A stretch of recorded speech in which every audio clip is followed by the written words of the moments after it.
Sa bahay, tahimik, walang magawa. TV binuksan, may palabas pala. Sinadinig, nagniniyog mag-isa. Nag-fishing, nakasmile, parang tuwa. Dadinig sa TV, laging bida. Pangingisda niya'y kakaiba. Sa lawan, sa ilog, kahit sa dulo, basta't may tubig, handa na sa laro. Umangon, umaga, dalay lamba. Pusot pang isda, ang kanyang katapat. Naghahanap ng tilapia, pas at hito. Para sa hapunan, may ulam na totoo. Dadinig sa TV, laging bida. Pangingisda na'y kakaiba. Sa lawa, sa ilog, kahit sa dulo, basta't may tubig, handa na sa laro. Kahit saan, kahit kailan siya'y handa. Bangkang maliit, sapat na sa galak. Dadalhin ang kamera't mag-aabang. Sa bawat huli, hatid ay saya. Dadinig sa TV, laging bida. Pangingisda na'y kakaiba. Sa lawa, sa ilog, kahit sa dulo, basta't may tubig, handa na sa laro.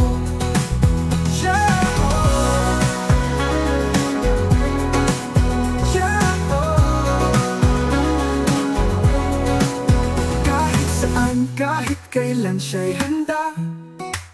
Bangkang maliit, sapat na sa galak.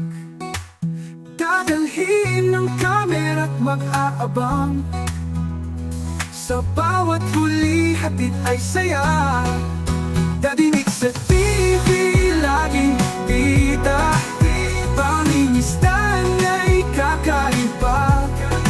Sa lawa, sa ilog, kahit sa dulo, basta't may tubig, handa na sa laro. Basta't may tubig, handa na sa laro.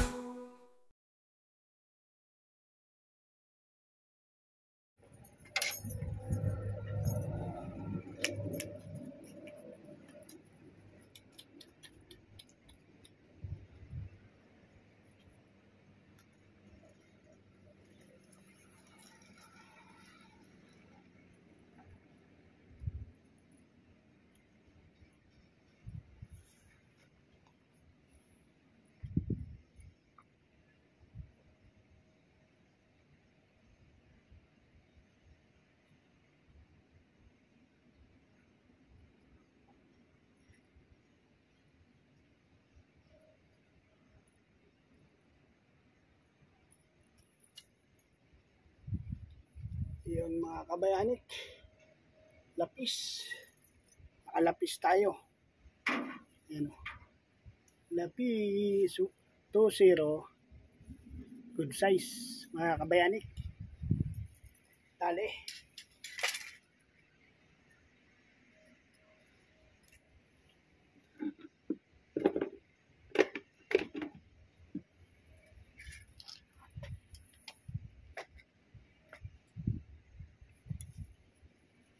Yun mga kabayanik, medyo inayos natin dyan yung ating rod dahil nagloloko. Pero haagis ulit tayo. Sinasamantala natin yung yung mga lapis mga kabayanik. Kaya nangawil ulit tayo mga kabayanik dahil sa mga lapis na yan. Dahil merong dumagsa dito sa loob ng ng marine malapit sa pwesto namin na tinatrabahuan. Kaya nagbalik tayo. Kahapon kasi nakadali tayo 7. Ngayon sana makarami tayo uli. Yan, at inayos na natin uli yung ating rod. Nagloloko yung rod natin dyan mga kabayanik. Silip ka pa silip ka pa sa cellphone mo Kasi ginugulo ng pusa mga kabayanik yung cellphone ko eh. Diyan sa pangangawil ko eh. Kaya ang hirap mag-record. Hayaan nyo mga kabayanik, iaayos natin at dadala tayo ng gamit natin. Kailangan natin ng action camera dyan eh sa pangangawil. Katulad ng mga ibang nangangawil, ang ganda ng kuha nila. Kasi mga action cam yung gamit nila. Pero kung makakauwi tayo sa Pilipinas, kahit wala tayong action cam, cellphone lang, pwede na. Yan, patayin muna natin. Tapos, balik na naman tayo sa paghagis. Hagis lang ng hagis, mga kabayanik. Sabi nga nila, kapag may tiyaga, may nilaga. Diba, mga kabayanik? Sa pangangisda kasi talo inip, mga kabayanik. Naranasan ko yan. Huwag kang mangawil, huwag kang mangisda kung mainipin ka, mga kabayanik. Kasi hindi pwede ang mainipin sa pangingisda. Kasi hindi mo naman alam kung may huli ka o wala.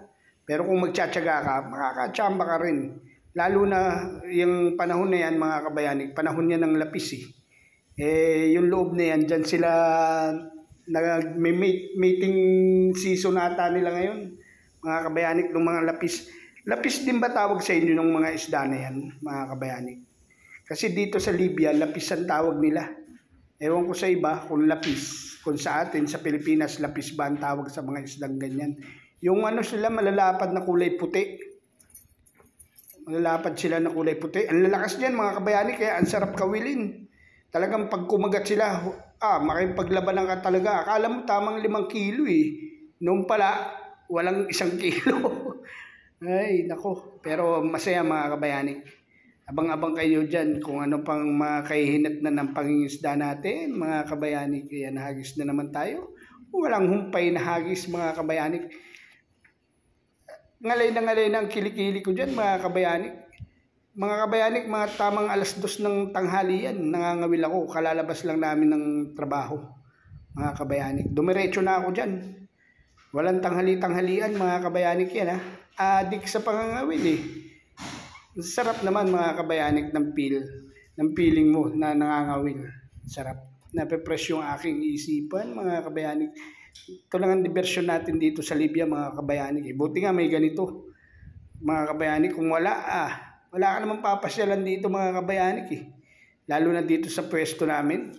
Dito planta. Wala kang pupuntahang mga mall dito. Nasa loob kami ng planta eh. Yun, nagloloko talaga yung aking ano dyan. Rad. Nahiram lang natin kasi yan mga kabayanik. Yung rad na yan. At yan nga mga kabayanik, tamang waiting na naman tayo. Waiting lang ng waiting tayo dyan mga kabayanik. Kung ano ang mahuhuli natin. Pero ang target ko talaga dyan, lapis mga kabayanik. Ang tinatarget ko dyan, lapis. Pero mga kabayanik, nakahuli din ako dyan ng mga samaral. Samaral yung iba na nahuli ko dyan. Tapos sa lapis, nakahuli tayo. Kaso nga lang, 3 lang yung nahuli ko dyan mga kabayanik. 3 lang. Na lapis ang nahuli natin dyan. Pero salamat pa rin Papagad at mayroon tayong huli. Di ba? Hindi tayo zero. Kaya sarap ng uwi ko dyan mga kabayani kasi may huli tayo. Yung tinatarget nating isda na huli natin. Pero hindi ko tatantanan yung mga lapis na yan. Meron kasi kung tinatarget yung malalaki, yung mga mothership nila. Ang babagal kasi nung malalaki. Naunahan sila nung maliliit mga kabayani. Kaya wala.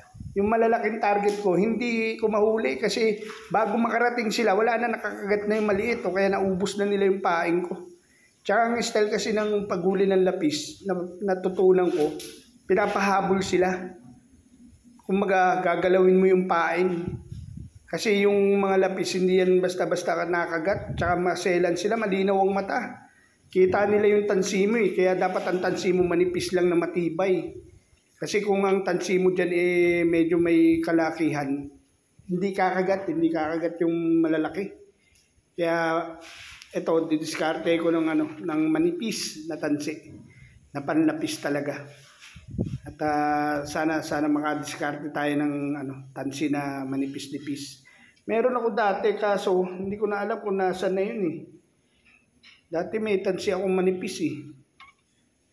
Pero yan, dumidiskarte na naman tayo mga kabayani. Inaayos ko dyan yung rad ko. Kaya kung hindi nyo ako nakita sa video na yan, inaayos ko. Yan o. Ba't ba ako nagsasalita pa? Wala naman ako dyan. No? Pero Ewan ko ba, may tama na rin ako eh. 1 taon mahigit na rin kasi ako dito sa Libya. 1 year and 6 months. 1 year and 6 months na tayo mga kabayani dito sa Libya. Mainit yan, hindi dadalihin ng pusa yan. Alam nila, ang pusa hindi naman yan pag alam nilang mainit, hindi yan gumagalaw. Si paring Elmer, ako, sumali pa talaga. Alam niyo nang nagre-record ako. Talagang hindi rin nakatis. Tumepal pa rin no, mga kabayani. Isulit tayo mga kabayani. At yan nga, balik tayo sa sa ating pwesto na ayos na natin yung rad natin. Bakbaka na naman. Ayan, puporma na naman si Daddy Rick TV nyo. Humalis na naman ako dyan. Ay, naku, puro hagis tayo dyan mga kabayani. Ewan ko ba? Ewan ko, pero sa totoo lang mga kabayani, laking syudad ako eh. Batang Caloocan ako, walang dagat doon. Ewan ko ba't nakahiligan ko yung pangangawil. Wala namang dagat sa amin, wala namang ilog doon na para mangawil ka sa Caloocan. Kahit sa Laguna naman, hindi ako nangangawil. Kahit meron dong mga ilog-ilog. Ewan ko. Pero pagdating dito sa Libya, parang hinihila ako lagi ng dagat. Parang sabi ng dagat, bumunta ka sa akin, mangawil ka ni Kanor.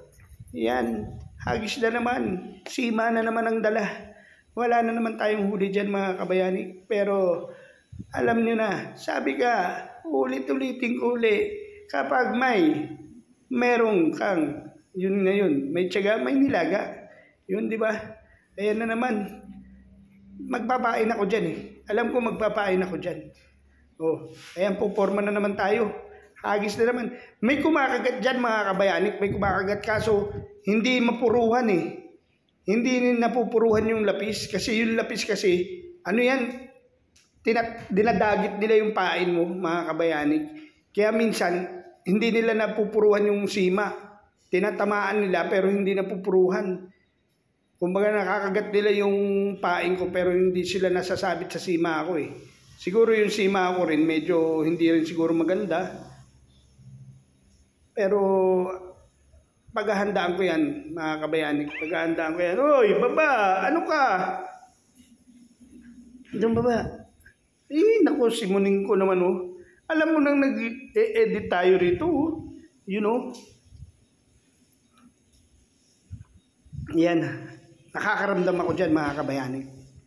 Meron dyan nakakaramdam ako. Kaso nga lang ang problema, mga kabayani, yung mga samaral ang kukulit. Ang kukulit ng mga samaral dyan, mga kabayani. Kaya ang ginawa ko, hinuli ko na rin sila. Hinuli ko na rin yung mga samaral. Sisilip-silip pa ako dyan. Wala namang wenta. Pain na naman tayo. Hagis-hagis lang tayo dyan, mga kabayani. Hagis lang tayo ng hagis. Hanggang may matugis, mga kabayani. Aray ko, kinagat tayo ni Muning. Yan mga kabayani. Ayan, forma na naman tayo dyan mga kabayani. Puro forma at shoutout nga pala kay Harabas, kay Boss Jeff. Yan, shoutout yung suot natin dyan Harabas t-shirt. Harabas t-shirt yung suot natin dyan. Ano yan parang may nag-sponsor sa amin yan ng Harabas t-shirt din. Isa tayo sa nabigyan. Yan, suot natin, nadala natin dito sa Libya yung t-shirt na yan. Yan mga kabayani. Yan, may huli ko dyan May huli ko dyan. Alam ko may huli ko dyan. Parang may huli ko dyan Parang may huli ko. Bumali yung ko Ayan may huli ko dyan. Butete ata huli ko dyan Butete ba huli ko? Samaral. Samaral ang huli ko dyan. Pag ganyan ang pormahan ko. Kasi nakakatakot mga kabayani ko yung samaral. Pag natusok ka dyan, nako, abot hanggang kilikili mga kabayani. Kaya dyan, maingat ako dyan pag samaral. Sinandal ko muna doon mga kabayani. Hindi ko na napakita sa inyo. Minsan talaga ang hirap mag-video. Yung pag nandun ka sa pangangawil na sitwasyon. Ang hirap. Hindi mo alam. Kaya ito mga kabayani. Kaya ko, kinagat na naman tayo ni Muning. Dito kasi sa paanan ko si Muning. Naglalambing mga kabayani. Hindi nyo makikita Yan, hagis na naman. Walang katapusang hagis ni Daddy Nick TV. Yan, di ba? So yan mga kabayani. Abang-abang kayo dyan.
kabayanik, lilipat tayo ng spot. Medyo ano dito maraming ano butete na naman mga kabayanik, maraming butete.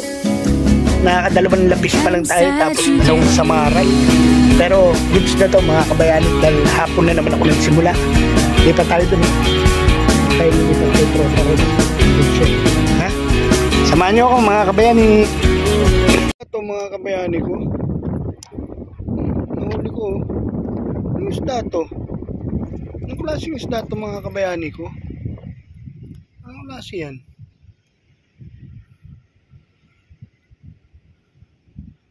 Anong klaseng isda to? Nahuli natin. Akala ko kung ano. Anong isda yan, no? Parang ito yung mga nakadikit sa pating eh. Ito ba yung mga nakadikit sa pating? Ito yun eh. Yan may saksyon. Kakain ba yan? Comment down below kung ano yan. Tawag sa pangalang isda na yan. Ayan. Yung mga nakadikit sa pating to eh. So yun mga kabayanik, pauwi na tayo. Natapos rin yung ating mabilisang pangangawil. Medyo kasi nabitin tayo kahapon, kaya dumali na naman tayo ngayon mga kabayanik. Talagang malupit si Daddy Nick TV. Adik na adik sa pangangawil mga kabayanik. Ayan o, nangawil na naman tayo mga kabayanik. Sinasamantala natin habang may lapis. At andyan sila mga kabayanik, sinasamantala ko. Nakatatlo tayo ngayon, nakatatlong piraso, tapos mga 5 samaral ang nadali natin mga kabayanik. Naku, talaga nga naman ang Daddy Nick TV nyo malupit, ayaw magpahinga. Hindi mga kabayanik, kasi naman kasi itulog ko. Ay, bladin lang tayo. Maganda nga ito mga kabayanik eh, di ba? Sakto, pagdating natin sa bahay, kain na lang tayo ng hapunan, tapos pahinga na. Time check nga pala, magsi-6 na ng gabi dito. Magsi-6 na ng gabi. O 6 na ata ng gabi. 6 PM na ng gabi dito mga kabayanik. At mataas pa ang sikat ng araw. Summer kasi ngayon dito sa Libya mga kabayanik. Kaya medyo mahaba ang araw. Summer na rito. Yun mga kabayanik eh. Grabe. Parang kumonti yung lapis. O hindi lang ako nasa tamang spot nila mga kabayanik. Pero at least nakadali naman tayo ng 3. Salamat Papa God, nakatatlo tayong lapis. You know, nakatatlo tayong lapis. At yun nga mga kabayanik, pag bukas ulit, dadali na naman tayo mga kabayanik. Talagang gawad na gawad ang Daddy Nick TV nyo mga kabayanik. Gawad na gawad, di ba? Ganyan lang. Happy lang, di ba? Wala naman tayo dito ibang gagawin eh. Wala naman pagkakataon dito maglibang, walang beer house dito.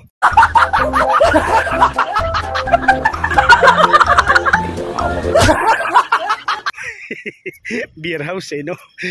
Wala naman tayo ditong wala tayong pagkakataon dito mga kabayanik. Dito wala namang beer house, di ba? Walang, alam nyo na. Kaya ito mga kabayanik ang libangan natin dito. Pangingisda, pangangawil. Nape-fresh yung ating isipan, nare-relax tayo, di ba? Kahit medyo hindi tayo maganda-ganda, medyo malayo tayo, alam nyo na. Pero at least meron tayong diversyon. Ewan ko ba kung anong mga pinagsasabi ko, nagugutom na ata ako mga kabayanik.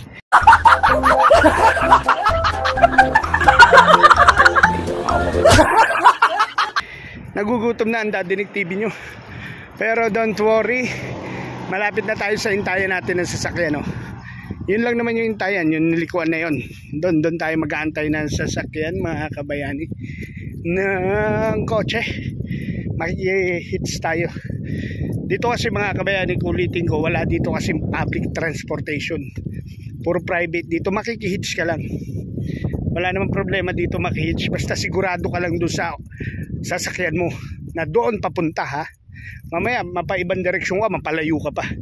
Kaya yung senyas at yung address mo kailangan tama mong babanggitin. Di ba? You know? Grabe, shout out sa inyo. Shoutout Mami Jing at sa aking dalawang anak si Patrick at si Kuya Gerald at sa Lolo Tino at sa Lola Susa ko at sa mga kapatid ko, pamangkin ko. I love you kapatid ko. I love you sa inyong lahat. Yun oh. Eh si Boss Dex yun eh. Si Dex yun, di ba? Si Boss Dex, yun oh, yung kotse na yun. Inshallah darating din yung oras, magkakaroon din tayo ng service. Inshallah. Yan, dyan tayo sa mahiwagang poste na yan. Dyan tayo mag-aantay mga kabayani. Yan sa may puno na yan. Yan yung tangke ng gasol. Yan o, diba? Alright. Ay, konting intay lang, tapos uwi na tayo. Ganun lang mga kabayani. Upo-upo tayo rito. Seating capacity. Yan, sitting tayo rito. Dito tayo medyo sa lilim. Alright, yan. Shoutout sa inyo. I love you all. Remember always remember, I love you mga kabayani ka. Hi. Nagkilala kami dito, taga-Pila pala. Ako taga-Pila, Noel Sorbano, katabi ng palengke ng Pila. Yun, mami, mayroon na akong kababayan dito. Huwag ka na mag-alala. Andito na si Sir Noel. Masiko, dinadaanan ko araw-araw yan kasi may farm kami dyan sa Bangka-Bangka na Kerlan. Yun. Yeah, sobrang salamat po, Sir Noel ha. Salamat. Okay, welcome. Salamat po. Salamat.